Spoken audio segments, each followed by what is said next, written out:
Sir का भी एक बार, कानों का एक बार और गुद्दी का भी एक ही बार मसा करना है।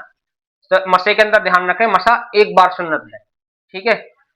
मसा करने के बाद फिर बाज लोग ऐसा करते हैं, देखा होगा, बाज लोग इसको हाथ को ऐसा करेंगे, फिर इस हाथ को ऐसा करेंगे। ऐसा नहीं करना चाहिए। बस मसा हो गया, मसा करने के बाद में सिर्फ अब पैर धोएंगे। पैर कैसे धोएंगे? जो हम पैर धोएंगे, तो पैर धोने का तरीका ये, जो पैर के जो टखने हैं वो टखने से ऊपर तक धोना चाहिए, और टखने से ऊपर धोना चाहिए। और कभी कभी एड़ी के इसमें तलवे के अंदर या टखने के पीछे सूखा रह जाता है, कभी इसका भी खास ख्याल रखना चाहिए।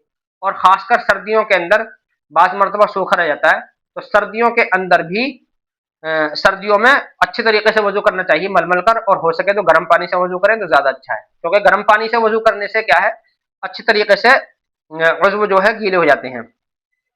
पहले दायां पैर धोना है 3 मरतबा, फिर बायां पैर 3 मरतबा, हर वजू 3 मरतबा धोना है।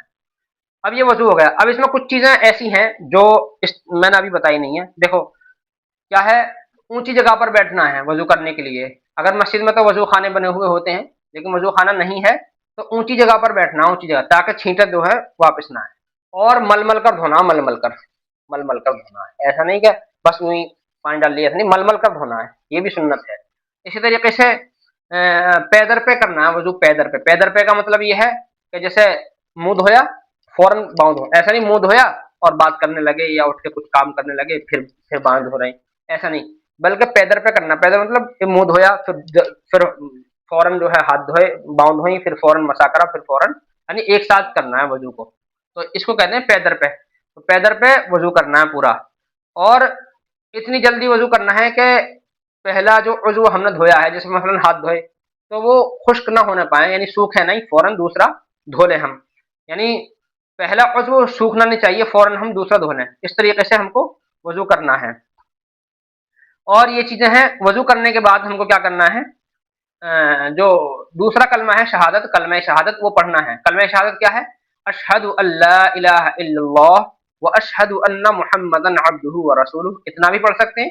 और अशहदु अल्ला इलाहा इल्लल्लाह वहदहु ला शरीका लह व अशहदु अन्ना मुहम्मदन अब्दुहु व रसूलुहु, इतना ये भी पढ़ सकते हैं। इसके बाद पढ़ेंगे अल्लाहुम्मा जअलनी मिनत तव्वाबीन वजअलनी मिनल मुततहिरीन। अल्लाहुम्मा जअलनी के जीम पर साकिन है, अल्लाहुम्मा जअलनी मिनत तव्वाबीन वजअलनी मिनल मुततहिरीन, इसको पढ़ना है। और इसके बाद में अब हमारा वजू मुकम्मल हो गया। इसके बाद देखो एक मैं हदीस सुनाता हूँ।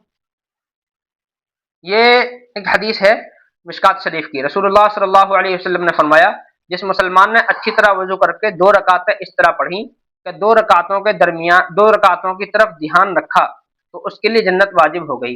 ये जो 2 रकात हैं ये तहियतुल वजू की हैं, यानी जब भी हम वजू करें तो 2 रकात नमाज पढ़ें, इसको हम तहियतुल वजू कहते हैं फौरन।